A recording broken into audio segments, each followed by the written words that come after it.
കളരിയുടെ വാതിലുകൾ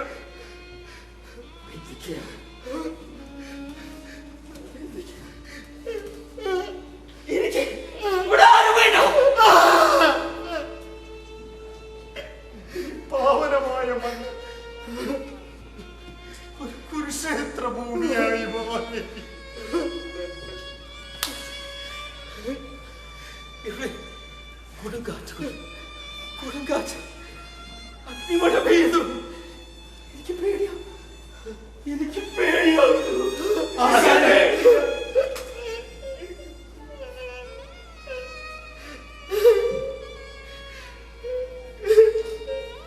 ആരെ വിശ്വസിക്കരുത്.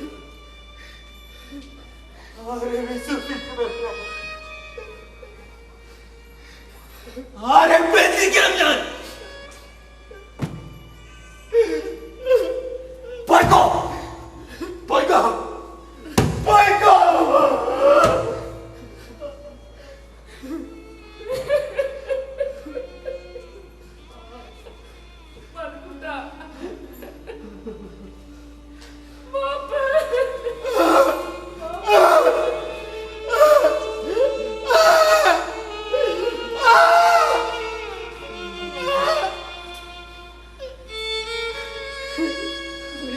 ജീവിതത്തിൽ എനിക്കൊരാശ്രയം അതിപ്പോ അവസാനിച്ചു. ഈ ലോകം നിന്നെ പ്രാർത്ഥന എന്ന് വിളിച്ചാലും എനിക്ക് നിന്നെ വേണം. അവശേഷിച്ച തിരുവസ്ത്രം പോലെ എനിക്ക് നിന്നെ കാത്തു സൂക്ഷിക്കണം. ചങ്ങല കിട്ടാണെങ്കിൽ അങ്ങനെ.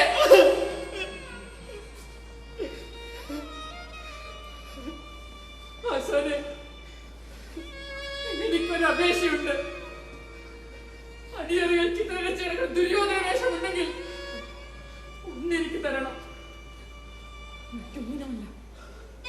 ഉന്മാദത്തിന്റെ മൂർധന്യത്തിൽ എന്റെ മോന്റെ കിനാവിൽ കാളക്കൂട്ടങ്ങൾ ചവിട്ടി പതിക്കുമ്പോൾ ആ വേഷം കെട്ടി ഞാൻ അവനെ പ്രകോപിപ്പിക്കും. ദുശാസനായി, ദുര്യോധനനായി, ക്ഷിപ്രകോപിയായ അവന്റെ ഗദാപ്രയോഗമേറ്റ് തുളപിളർന്ന് മരം കണ്ട് വയറ് പിളർന്ന് രക്തം മാറി ചെയ്യട്ടെ.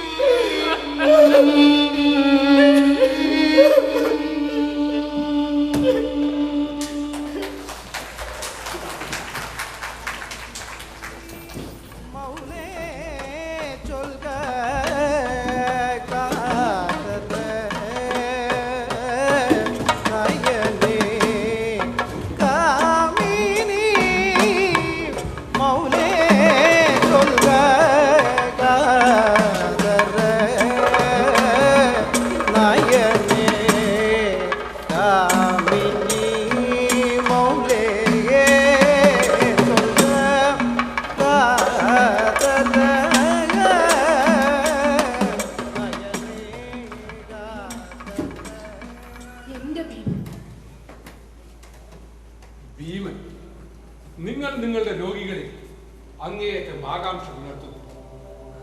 അത് നിങ്ങളെ തളർത്തുന്നു. നിങ്ങളുടെ പെരുമാറ്റത്തെ തന്നെ പലപ്പോഴും അപ്രതീക്ഷിതമാകും. പ്രേമേ, നിങ്ങൾ വല്ലാതെ ക്ഷീണിച്ചിരിക്കുന്നു.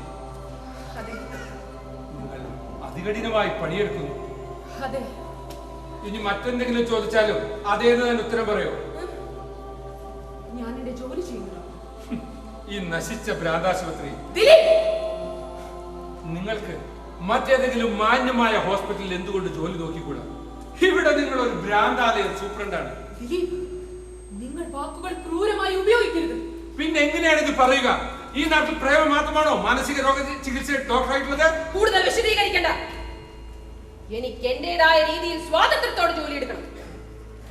മറ്റുള്ളവരെന്ത് ചിന്തിക്കുന്നുവെന്ന് ഞാൻ ഗൗനിക്കാറില്ല. നിങ്ങളുടേതായ രീതി കൊള്ളാം. അത് പ്രയോഗിക്കുന്നത് ഭീമനിൽ മാത്രമോ? നിങ്ങൾ എന്നെ തെറ്റിദ്ധരിക്കുന്നു. ഞാൻ എന്റെ പ്രത്യേക ജോലി പൂർണ്ണമായി ലയിച്ചിരിക്കുന്നു. ഞാനത് മനസ്സിലാക്കുന്നു. നമുക്ക് മറ്റെന്തെങ്കിലും സംസാരിക്കാം. ശരി, തന്റെ പേഴ്സണൽ കാര്യങ്ങളിൽ ഞാൻ ഇടപെടുന്നില്ല.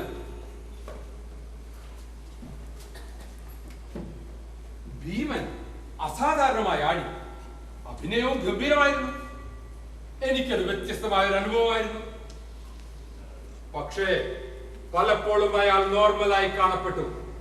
അങ്ങനെയുള്ള ഒരാളുമായി കൂടുതൽ ഇടപെടുന്നത് നിങ്ങളെ സംശയിക്കുന്നു.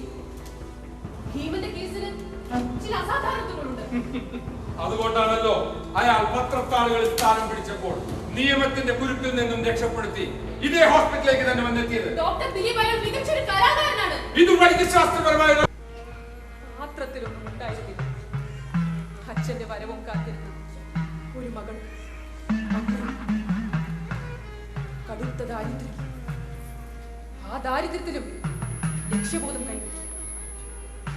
ആരുടെയൊക്കെയോ ഔദാര്യത്തിൽ ഞാൻ പഠിച്ചു. ഒരു ഡോക്ടറായി കലാകാരന്റെ പൂർണ്ണതയിലേക്കുള്ള തപസ്യയിൽ ഭ്രാന്തനെന്ന് മുദ്രകുത്തി ജീവിതം ഹോമിക്കേണ്ടി വന്ന നിർഭാഗ്യവാനായ ഒരു അച്ഛന്റെ മകളായി എനിക്ക്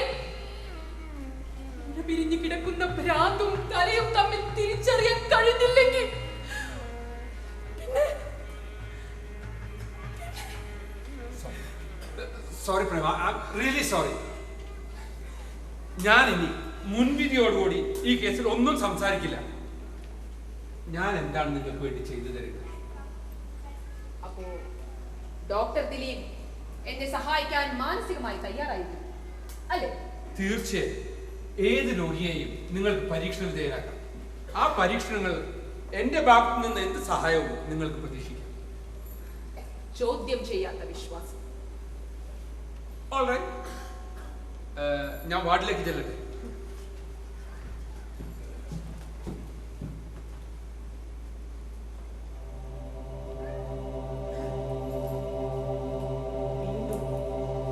ഓപ്പറേഷൻ തിയേറ്ററിൽ മറ്റൊരാട്ടം. Yes madam. 1 മുതൽ 6 വരെയുള്ള സെല്ലിലെ എല്ലാ രോഗികളെയും കോമൺ സെല്ലിലേക്ക് മാറ്റുക. ആ വലിയ ഹാളിൽ അവർ സ്വതന്ത്രരായി കഴിഞ്ഞു. പക്ഷേ അതിൽ അക്രമാസക്തരായ രോഗികളുണ്ട്. അവരെല്ലാവരും ഒരുമിച്ചാൽ എന്താ കുഴപ്പം? അക്രമവാസനയുള്ള രോഗികളെ നിലയ്ക്ക് നിർത്താൻ വേണ്ടിയാണ് നിങ്ങൾ ശമ്പളം പറ്റുന്നത്. മനസ്സിലായോ? ഭീമനെ കൊണ്ടുവരും. പറഞ്ഞ സമയത്ത് പറഞ്ഞതുപോലെ.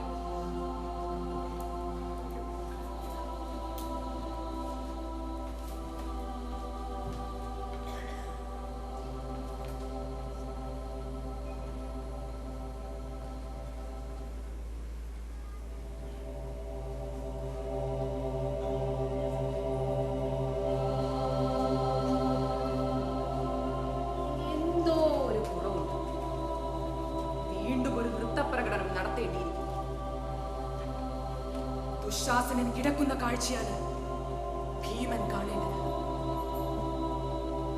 കീറിപ്പിളർന്ന ദുശാസനന്റെ ശരീരത്തിൽ നിന്നും ചൂടുള്ള രക്തം ഒഴുകണം. ചൂടുള്ള രക്തം. വേണ്ട വേണ്ട. Yes, come in. വരൂ ഗുരുജി. അങ്ങേ ഞാൻ പ്രതീക്ഷിച്ചിരിക്കുകയായിരുന്നു. എന്തൊക്കെയുണ്ട് വിശേഷങ്ങൾ? നല്ല വിശേഷം. പ്രേമയെ കാണുന്നതിന്റെ സന്തോഷം. ഇതെന്റെ മകളാണ് ശകുന്തള. അതെ, ശകുന്തള. നിങ്ങളെ കത്ത് കിട്ടിയപ്പോൾ ഇവൾക്കും കൂടെ വരണമെന്ന് ഒരേ നിർബന്ധം. ഈ കൂടിക്കാഴ്ച ഭീമന്റെ മനസ്സിൽ തീവ്രമായൊരു അനുഭവമാണ് ഉണ്ടാക്കുക. എന്നെ പൂർവാപര ബന്ധത്തോടു കൂടി സങ്കല്പിക്കാൻ അയാൾക്ക് കഴിയുമോ? എന്നെ ഓർമ്മിക്കുന്നുണ്ടാവോ? എന്ത്? ഓർക്കുന്നുണ്ടാവുമെന്ന് ഞാനും കരുതുന്നു. നിങ്ങളുടെ കത്തിൽ വളരെ ഉത്കണ്ഠ നിലവിച്ചു. എന്തായിരുന്നു അതിന്റെ രഹസ്യം? ഭീമന്റെ നില ആശങ്കാജനകമാണ്. എത്രയും പെട്ടെന്ന് നാം എന്തെങ്കിലും ചെയ്തില്ലെങ്കിൽ അയാൾ തികച്ചും ഒരു ഭ്രാന്തനായി തീർന്നേക്കാനുള്ള സാധ്യതയുണ്ട്. മൂകനല്ലായിരുന്നെങ്കിൽ സംസാരിക്കാൻ അയാൾ ഇഷ്ടപ്പെടില്ലായിരുന്നു എന്ന് തോന്നുന്നു. ഈ ലോകവുമായി വേറിട്ട് കഥാപാത്രവുമായി സമ്പൂർണ്ണ ഐക്യം പ്രാപിക്കാൻ അയാൾ എത്തിക്കുന്നു. ഗംഭീരമായ മാറ്റമാണ് വേണ്ടത്.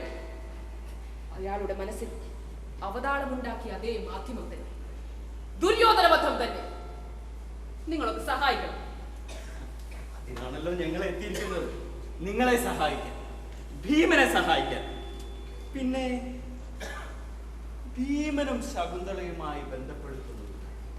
എന്താ കുറേ എന്താണ് കാലം മുമ്പ് ഭീമനും ശകുന്തളയും അതരചലനം വായിക്കുക എന്ന കളിയിൽ ഏർപ്പെടുമായിരുന്നു. അത് കേവലം ഒരു കളി മാത്രമായിരുന്നില്ല. ഭീമന്റെ അന്തർഗതം വായിക്കാൻ ശകുന്തളയ്ക്ക് മാത്രമേ കഴിയുമായിരുന്നുള്ളൂ. ജീവിതത്തിലെ ഓരോരോ അത്ഭുതവശങ്ങൾ. അധരചലനം വായിക്കുക തികച്ചും അത്ഭുതകരം തന്നെ. ഇനി എന്തെങ്കിലും ഉണ്ട്. മനഃശാസ്ത്രപരമായ ബന്ധങ്ങളൊന്നുമില്ലെങ്കിലും തികച്ചും വ്യക്തിപരമായ ഒരു അഭിപ്രായം അറിയാം. കേസുമായി ബന്ധപ്പെടുത്തണ്ട. എന്താണത്? ഭീമന്റെ ഇവിടുത്തെ ചികിത്സയെ കുറിച്ച് എന്താണ് അഭിപ്രായം? അത് ഭേദമാകുമെന്ന് നിങ്ങൾ വിശ്വസിക്കുന്നുണ്ടോ? തീർച്ചയായും തീർച്ചയായും. അവനെ രോഗം ഗ്രസിക്കുന്നത് ഏറെ കാലം കണ്ടത്. അവൻ അസാധാരണനായിരുന്നു. എനിക്ക് സുബോധമൊന്നും ഇല്ലായിരുന്നെങ്കിൽ ഒരു മടി കൂടാതെ ഞാൻ അവന്റെ ശിഷ്യനായനെ. അവന്റെ സമർപ്പണം, അംഗചലനങ്ങളിലെ അവന്റെ അങ്ങേയറ്റത്തെ നിയന്ത്രണം, പൂർണ്ണമായും അന്തരംഗത്തെ മാറ്റി നിർത്താനുള്ള അവന്റെ കഴിവ്, കലാപരമായി പറയുമ്പോ ഇതെല്ലാം ഒരു മേന്മ തന്നെയാണ്. ഒരു കേസ് പഠനം പോലെയാണ് ഗുരുവിന്റെ അഭിപ്രായം. നാം എല്ലാം പഠിക്കേണ്ട കാര്യങ്ങളാണ്. മോളിവിടെ അച്ഛൻ വല്ലാതെ ക്ഷീണിത. ശകുന്തള വരൂ. നിന്റെ അച്ഛനോട് നീ യോജിക്കുന്നില്ല എന്ന് ഞാൻ കരുതുന്നു. നിസ്സംഗതയെ കുറിച്ച് നിന്റെ അച്ഛൻ പറഞ്ഞത് നീ കേട്ടതല്ലേ? ചങ്ങലകളില്ലാത്ത മനസ്സിനെ കുറിച്ച്. എനിക്ക് അറിഞ്ഞുകൂടാ, അതൊക്കെ അച്ഛനറിയാം. നീ നിസ്സംഗത അനുഭവിച്ചിട്ടുണ്ടോ? നിങ്ങൾ പറയുന്നത് എനിക്ക് മനസ്സിലാവുന്നില്ല. നിങ്ങൾക്ക് അയാളെ രോഗത്തിൽ നിന്ന് രക്ഷിക്കാൻ കഴിയുമോ? അതാണ് എനിക്ക് അറിയേണ്ടത്. ഭീമൻ സുഖം പ്രാപിക്കണമെന്ന് ഞാൻ ആഗ്രഹിക്കുന്നു. ശരി, സുഖം പ്രാപിച്ചിട്ട് പിന്നെന്താ? സുഖം പ്രാപിച്ചിട്ട് അയാൾ അയാളുടെ ഇഷ്ടം പോലെ ജീവിക്കട്ടെ. നിങ്ങളുടെ ഗ്രാമത്തിൽ പോയി ജീവിക്കട്ടെ, അല്ലേ? അയാൾക്ക് അതാണ് ഇഷ്ടമെങ്കിൽ എന്നിട്ട് നിങ്ങളുടെ ബാലസഹജമായ സങ്കല്പങ്ങളിൽ മുഴുകി ആ പഴയ ജീവിതം വീണ്ടും ആരംഭിക്കുക, അല്ലേ? ഭീമൻ സുഖം പ്രാപിക്കുന്നതാണ് കാര്യം. ഭീമൻ എവിടെ സുഖം പ്രാപിക്കില്ല എന്ന് ശകുന്തളയ്ക്ക് തോന്നാനുള്ള കാരണം? ഞാൻ അങ്ങനെ പറഞ്ഞില്ലല്ലോ. ഇല്ല, നീ പറഞ്ഞില്ല. പക്ഷേ ആവശ്യമെങ്കിൽ നീ എന്നെ സഹായിക്കും. ഭീമന് വേണ്ടി എന്ത് ത്യാഗവും സഹിക്കാൻ നീ തയ്യാറാകും, അല്ലേ? ഏത് ത്യാഗവും? അയാൾക്ക് സുബോധമുണ്ടായിരുന്നെങ്കിൽ അയാൾ എത്ര സന്തോഷിക്കുമായിരുന്നു. അയാൾ അത് പണ്ടേ മനസ്സിലാക്കിയിരുന്നു. അപ്പോ നിങ്ങൾ തമ്മിൽ ഇന്ദ്രിയ മാധ്യമങ്ങൾക്കപ്പുറമുള്ള ഒരു സഹാനുഭൂതി ഉണ്ടായിരുന്നു, അല്ലേ? എനിക്ക് പിടികിട്ടുന്നില്ല. ഒരേ ചുറ്റുപാടിൽ വളർന്നവർ തമ്മിലുള്ള ഒരു സംവേദനമാണ് പരസ്പരം മനസ്സിലാക്കുക എന്നത്. നിങ്ങൾ പറയുന്നത് എനിക്ക് മനസ്സിലാവുന്നില്ല. ഞാൻ വന്നത് എന്റെ എന്തെങ്കിലും സഹായം വേണ്ടിവരുമെന്ന് വിചാരിച്ചാണ്. എന്നാൽ നിങ്ങൾക്കും എന്റെ അച്ഛനും മനസ്സിലാകാത്ത ഒരു കാര്യമുണ്ട്. മോശമായ ഒരു രഹസ്യവും നിങ്ങൾ തമ്മിൽ പങ്കുവച്ചിട്ടില്ല. ഞങ്ങൾക്കൊന്നും മറച്ചു വെക്കാനുണ്ടായിരുന്നില്ല, ലജ്ജിക്കാൻ. അയാൾ ഒരിക്കലും എന്നെ നോവിച്ചു. എപ്പോഴും മൃദുലമായി പെരുമാറിയിരുന്നു. നിന്റെ സാന്നിധ്യം എന്റെ പരീക്ഷണങ്ങൾക്ക് സഹായകരമാണ്. തീർച്ച കഥകളിയുടെ പശ്ചാത്തലത്തിൽ വളർന്ന ഇവളുടെ സഹകരണത്തോടുകൂടി നമ്മുടെ രോഗിയുടെ നവരസ പ്രകടനങ്ങൾ ഗ്രഹിക്കാൻ നമുക്ക് കഴിയും. ചെറുപ്പത്തിൽ ഇത്ര വൈദഗ്ധ്യമോ? ശകുന്തള, എത്ര സുന്ദരമായ പേര്, ഇതിഹാസ പ്രസിദ്ധം. മോശമായ ചിന്തകൾ പങ്കിട്ടിട്ടില്ല എന്ന് ഡോക്ടർ ദിലീപിനോട് പറയാമോ? പ്രേമേ, ഒരു ഡോക്ടർക്ക് ചേർന്ന പ്രതികരണമല്ലേ? ദീർഘമായ യാത്രയ്ക്ക് ശേഷം കുട്ടി വളരെ ക്ഷീണിതയാണ്. ഒരല്പം വിശ്രമിക്കണമെങ്കിൽ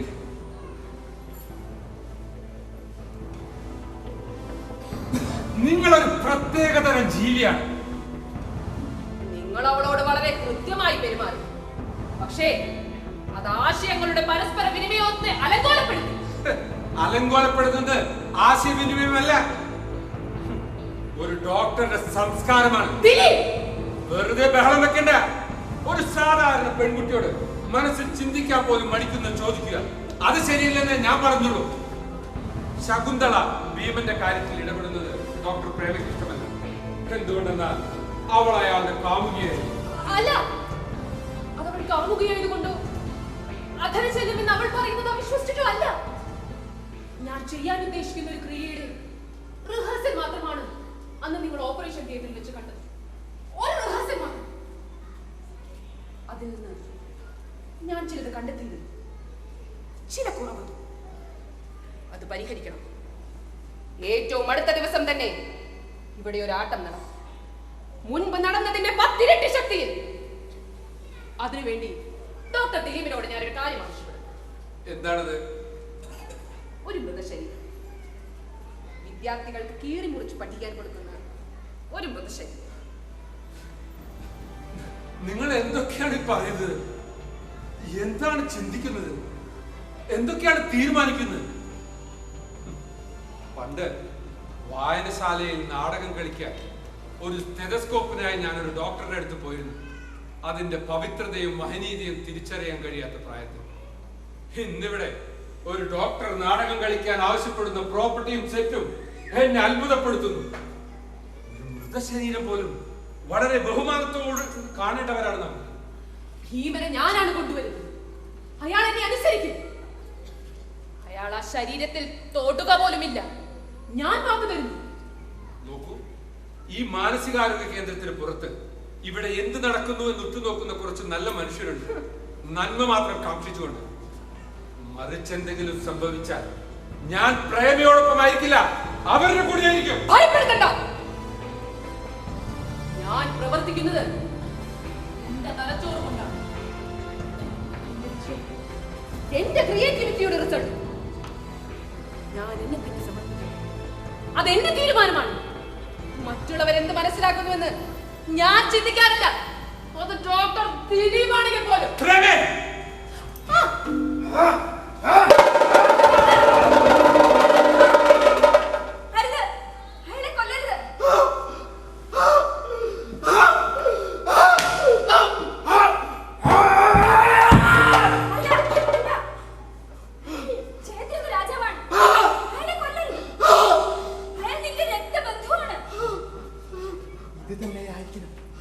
സീതമ്മ കൊല്ലപ്പെടാനുള്ള കാരണം ഇവനെ ഭ്രാന്തിനപ്പുറം മറ്റെന്തൊക്കെയാണ്. എന്തൊരു അസുര ജന്മം ഈശ്വര. കൊല്ലാനുള്ള ഇവന്റെ അഭിവാഞ്ച പുരാണത്തിലെ ക്രൂര കഥാപാത്രങ്ങൾക്ക് പോലുമില്ല. എന്റെ മുതുക്കുട്ടരെ പെറ്റമ്മയെ പോലും വെട്ടി നുറുക്കി കൊന്നില്ലേ മഹാപാപി. മതി. ഇവൻ എന്റെ രോഗിയാണ്. ഇവനെ പൂർവ്വചരിത്രം പറഞ്ഞ് പ്രകോപിപ്പിക്കരുത്. എല്ലാം എനിക്കറിയാം. സ്വന്തം അമ്മയുടെ രക്തം ഒരു തോർത്തിൽ മുക്കിയെടുത്ത് കുടിച്ച് രസിച്ച ഇവന്റെ ചിത്രം ടിവിയും പത്രങ്ങളും നമുക്ക് കാണിച്ചു തന്നതാണ്. പക്ഷെ